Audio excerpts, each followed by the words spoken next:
and I hope this is just the first of several conversations. I feel so lucky to be able to have a sense of who a lot of the leadership is in different organizations, but there's been quite a bit of change over the last 5 years in particular, and so really making sure that everyone's been introduced to the people who are at the helm of various institutions is a big part of this for now. But you're serving both as rabbi of Shaarey Tphiloh, the Portland Orthodox Synagogue, and also the director of Jewish Life and Learning and Hebrew teacher at Levy Day School, so maintaining both of those roles. I guess to start, can you just tell us about how you came to Maine, what you were doing before, and what led you here? Sure. It was the opportunity to, be part of a smaller and really, in terms of Jewish demographics, what seemed a much more integrated Jewish community from what I had been seeing before. Living in San Diego, I was a hospital chaplain. Especially since the 2016 election. But it was really happening before that already. The divide between the Orthodox and non-Orthodox sides of the Jewish world was just growing, and I feel like that divide is speeding up. The people I could pray with and the people I could agree with and talk with were not necessarily the same. And our friends and the people we saw in Minyan were not necessarily the same. And I'll be honest, that causes me heartache. I feel like there's so much richness in both of these worlds that are just begging to come back together. And it looked like in Maine there's an opportunity for that. It just feels like such a feature of this time in some ways, that this is a challenge that we're all facing. Yes. But I think in particular, the question religiously about how do you navigate this is it's so rich, but it's also, I think, really painful for people who are feeling disconnected sort of wherever they go. Yes. Have you found that Maine has been a place where you're able to feel more porousness or vibrancy or capacity to connect as humans? I've found that it's definitely a place where we can connect as humans. I think I have a unique place by virtue of being in the role of Orthodox rabbi in Maine.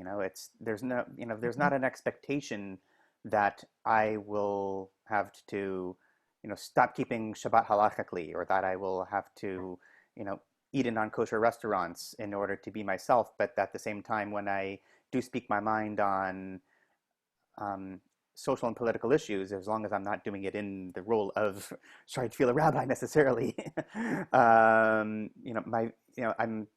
there's opportunity for real conversation. Levy is really a unique kind of a school, which the like of which I did not find in the bigger cities. It's small because Portland is a city. It's the biggest city in Maine, but it's not New York. It's not Chicago. It's not LA. And it's the only Jewish day school in New England, north of Boston. It has a lot of these characteristics like multi-ed classrooms, experiential learning, that some, non-mainstream educational philosophies have, like Montessori, like Waldorf, but it's a Jewish day school. That is one of the big draws for me to Maine, and also B, it's been an opportunity for the kind of human connection and conversation that you're talking about.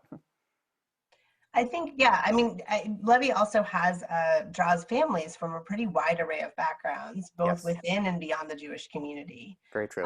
How has that been for you, teaching such a diverse group of kids? Yeah. But the question of what does it mean to relate to the material in a Judaics class or in Jewish prayer services, as a Jewish kid or as a non-Jewish kid, is one that kind of, I think we need to explore more. Of course, it needs to be treated with sensitivity, which is, of course, one of the reasons why we tread lightly around the subject, but we also don't avoid it entirely. Levy's, just hired a middle school teacher. They'll go up to 6th grade. They're hoping to move to 7th. We don't have 7th graders this year, but that's going to mean that some of the kids are going to be B'nai Mitzvah. That's right. And some of the kids will be 13 or 12 years old and not be B'nai Mitzvah. And what's that going to mean? What do we do when, how do we talk about issues of, say, cultural appropriation when a Jewish holiday comes along and everybody's making menorahs? That's so complicated. That's Yes, really interesting. I right, mean, in some ways, it feels to me like this is maybe the spear's tip of work that a lot of modern Orthodox folks are doing right now to right, answer these big questions about engaging the world and maintaining a commitment to halakhic understanding of the world. right. For people who are less familiar with modern Orthodoxy, can you Yeah, talk about your training and absolutely. some of the how you would define it for yourself? Absolutely, happily. When I first started rabbinical school and first, was considering the rabbinate as a path, I wasn't looking at Orthodoxy. Conservative Judaism really seemed like it was going to be my path. And I started at a conservative seminary, and I was at the University of Judaism. I got my Master's of Education there, and even though my educational path started in the conservative world, my split from it also started then as well. The split started when I was taking on halachic observance in a conservative context, davening Mhm. every day in a minyan. It was egalitarian, but it was every day, and it was a traditional uncut liturgy. Even though I was an education student at the UJ, I was considering the rabbinate, and the dean of the rabbinical school, Brad Artsame, came up to me and asked me, "How would you like to become a rabbi?" And I said, Wow. I was actually thinking the same thing. We had a wonderful conversation, and then asked him, "So what is it that made you approach me and ask me this question?" He said, "Well, I saw you davening every day. That means that if you're going to be an observant liberal Jew, you're being shunted into this profession. Who are we rabbiing to?" um, and the question came up again. It was 20. I was a rabbinical student at the Ziegler School of Rabbinic Studies in 2006, and there was a great deal of passion and movement when the law committee allowed openly gay and lesbian, bisexual people to become ordained as rabbis or as cantors, or for us to do same-sex marriages. And the question came up: okay, so how do you approach a male couple about what's allowed and not allowed in the bedroom according to this new halachic ruling? Eh, do we really talk about nida when we're marrying a heterosexual couple? Nobody cares about halacha anyway. Oh, if nobody cares about halacha anyway, then what are we doing? Um, So at that point, Rabbi, did you have a commitment? Were you yes. raised in a really observant environment? Did you have a commitment to traditional observance at that point yourself? At that point, I had one myself. Spirituality is something that I discovered through meditation. Meditation is a discipline, it's a practice. So I started looking for the parallel in Judaism. Well, what's the Mm. committed practice in Judaism? Well, that's going to be davening every day. That's going to be Shabbat observance. Oh, there's a whole body of law that points to a regimen, a practice of spirituality. Well, that's halacha. Oh, wonderful. And so there I was, feeling that divide already. How do I, you know, stay committed to things like acceptance of all human beings, acceptance of more complex, more nuanced understandings of the revelation. How do I embrace feminism and still be halakhically observant? And where do I find the community where that's being done, not just on the rabbinic level, but on a lay level as well? That was a real struggle for me while I was a rabbinical student in the conservative movement. I wasn't entirely alone, of course. As rabbinical students, we're constantly having that conversation. And LA is a big enough city that every once in a while you'll find a big shul where you will find those few families who are committed to that sort of lifestyle, but it was not the mainstream. And what years was this, Rabbi? Because I know there's been a lot Yes, of at least ink spilled about the idea of conservadox practice, yes, and yes, also among many younger Reform Jews as well, taking on halakhic observance or different elements of halakhic observance for some of the same reasons you've outlined, yeah. or in some of the similar ways anyway. But was this before there were those streams, or they weren't being talked about it as much? I'm talking about the early 2000s. Okay. I mean, my own process started earlier. It started in the 90s, but at the point where denominations became the focal point of all of this, Yeah. this was the early 2000s. And 2006, is when the Conservative Law Committee passed the tshuva that I mentioned, allowing gay marriage and gay ordination. Um, and so this conversation was already happening. The push for more traditional practice in the community was I felt, without any statistical data backing me up, my sense was that we were outnumbered by people who were saying, actually, let's lower the barriers. And I was meeting conservative rabbis who felt pressure from their boards and from their communities to, diminish their traditional observances. Abby, my wife, she was the one who told me about the yeshiva that I ended up going to. She was in college at Barnard and very much involved in Jewish life, which involved not just Barnard, but of course Columbia University and JTS, Jewish Theological Seminary. And so she knew people who were going to Yeshivat Chovevei Torah when it was still new. And she was saying, hey, you know what, there's this new corner of the Orthodox world where they have the same concerns that you do for feminism, et cetera, but they're holding on to halachic observance. So, you really should take them seriously. No, they're Orthodox. You'll have to daven with a mechitza. Don't worry about it. Really check this out.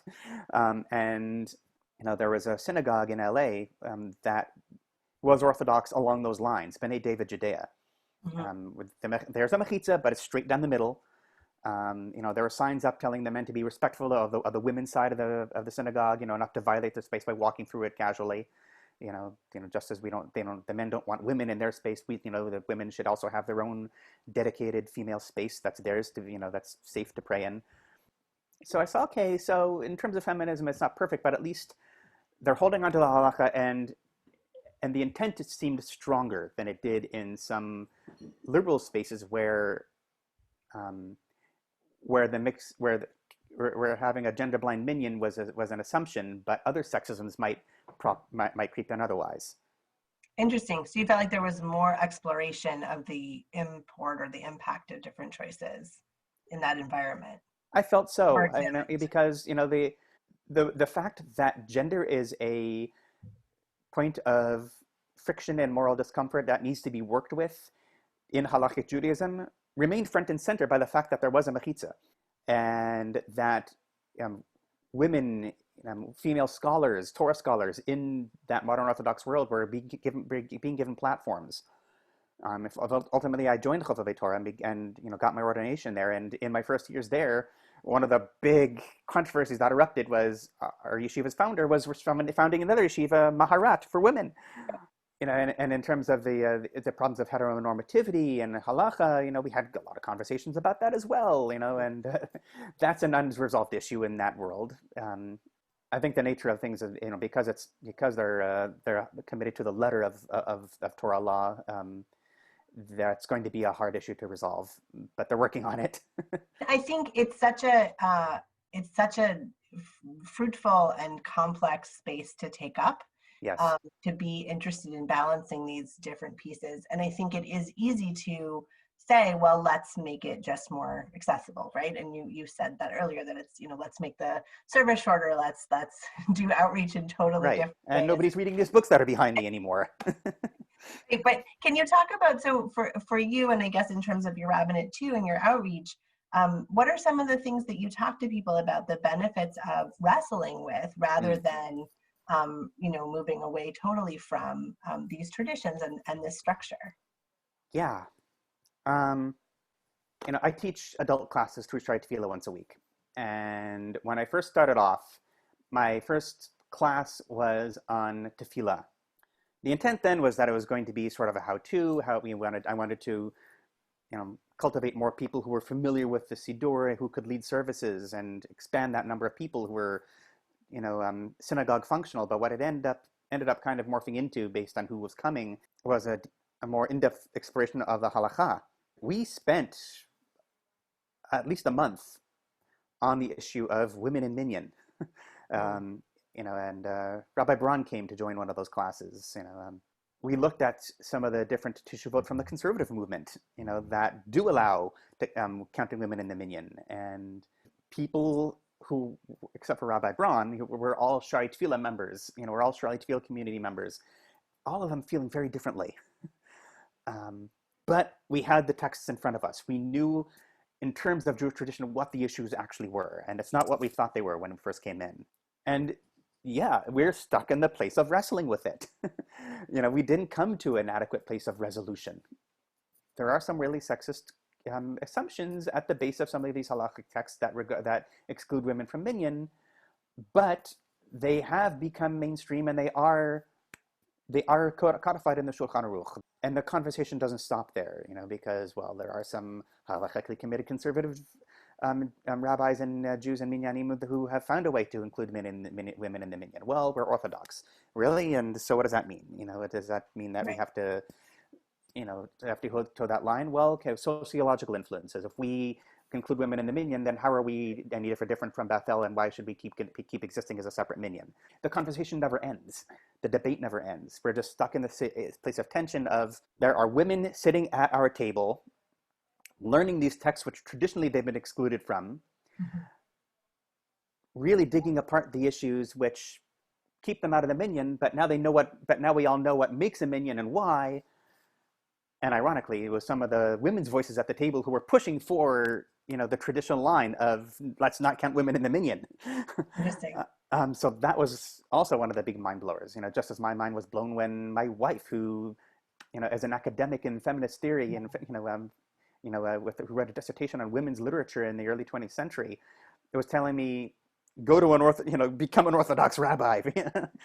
While I'm left with this feeling of dissatisfaction with whatever conclusion we draw, the conversation is fuel. The conversation just keeps going, and that's Talmud Torah. That's Torah study. Right. Exactly. That's incredibly Jewish. That's incredibly consistent with the tradition to feel that tension and to figure it out, to keep engaging it over and over again. It's such a rich experience. For people who aren't familiar, you alluded to the separate minyanim between Shaarey Tphiloh, which is operating still as a synagogue independently, but has taken up some space in the Temple Bethel campus. And some people may be familiar with that shift. Can you talk about how Shaarey Tphiloh is structured right now? Yes. What you're offering? Absolutely. Sure. Shaarey Tphiloh, as I understand it, is one of the oldest still functioning synagogues in Portland. It was founded in 1904, and we're now in our third building. We started on, I think, 145 Newbury Street downtown, and then moved over to what's now the Squash Club, a couple blocks away from Temple Bethel, and now we're renting a room in Temple Bethel. Rabbi Braun and I have a good collegial and friendly relationship with each other. We've made a point of adjusting our davening times so that we can have Kiddush at the same time as Bethel, and be part of this trans-denominational Jewish community. We're all just Jews in Portland. I've heard lots of positive stories about that Kiddush, that's been really nice for people. Yeah, I think it has been. It allows for it allows for people to just be Jews from Portland. I feel like a healthy Jewish community is one where everybody shul hops. Yeah. Well, and it's not uncommon for people in this community to be members of all the synagogues as a way to be supportive, and also maybe to spend time in each one to do different things, or meet different needs spiritually, which is pretty amazing. And I think not to feel a sense of discomfort around that, but instead to say, this is a spectrum, and you can find yourself at different places, maybe at different times in your life or for different needs at any point. And I think the rabbis tend to be really open to that here. I'm less familiar with other Jewish spaces, but my sense is that that's pretty unique in Maine, that often there is more of a sense of having guard up or having different barriers be policed in a particular way. Right. Just because Jared Sachs and I, for example, don't agree on what Shabbat should look like or what a prayer service should look like in a synagogue, doesn't mean that we, can't like and respect each other and sit down and learn Torah together or teach Torah together if we so desired. And I really like that about Portland. It feels like it's also been strengthened as by some of the work that's being done statewide, and these services that are happening, but because of the halachic limitations, to some degree, they're not always things that you can participate in. Although I know you have been a part of whatever works when it can happen. Yes. But I know there's some discussion about High Holy Day collaborations. Are there tertiary elements that are going to be accessible for you and for the Shaarey Tphiloh community? Right. So as an Orthodox synagogue, we cannot have online services on the high holidays. Shaarey Tphiloh's plans for the high holidays have not been finalized. We experimentally had a Friday night service 2 weeks ago. It was outdoors. The chairs are placed 6 feet apart. Everybody wore masks, and we had a minyan, and it was wonderful. I sort of made a little quip about a minyan that I remember from LA called 10 and 10, where they wouldn't start until they had 10 people on the women's side and on the men's side, and that was how we ended up davening that Friday night. This was supposed to be a tester to see if a high holiday service with similar COVID precautions would be feasible. We haven't come to a firm decision. We're leaning towards probably not doing it. High holiday services are long. There's a lot of singing involved. Yeah. It's something that Rabbi Sachs brought up at that interfaith clergy meeting, which we had in Shaarey Tphiloh have not really addressed. It didn't occur to us was the security concern for a bunch of Jews, standing outdoors, in today's climate. We are going to be discussing as a board what we might be able to do in terms of having access to hearing the shofar. The shofar has to be heard live, halachically speaking. There is a mission that says if you hear the shofar being blown into a pit or into a jug, if you hear the shofar, you fulfilled your obligation. If you hear the echo, then you haven't. And that becomes a basis for why Orthodox and some conservative synagogues won't blow the shofar into a microphone or won't pre-record. So we're going to try to figure out ways to maybe I might go to people's lawns and blow the shofar at some people's houses, and people can come to their windows or stand in their doorway or stand 10 feet away from me and hear me blow shofar for them. Or we might have a socially distanced gathering in a park. No, I think you're right. Everybody is in the same boat of really having to reframe what it's going to look like and coming up with these really wonderful options and solutions, but that are often logistically very challenging to actually pull off.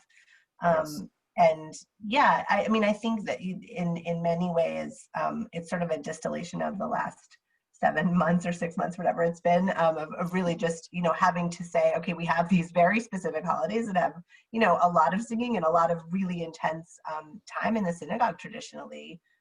Yeah. How do we unpack that? It's a lot to think about. Yeah.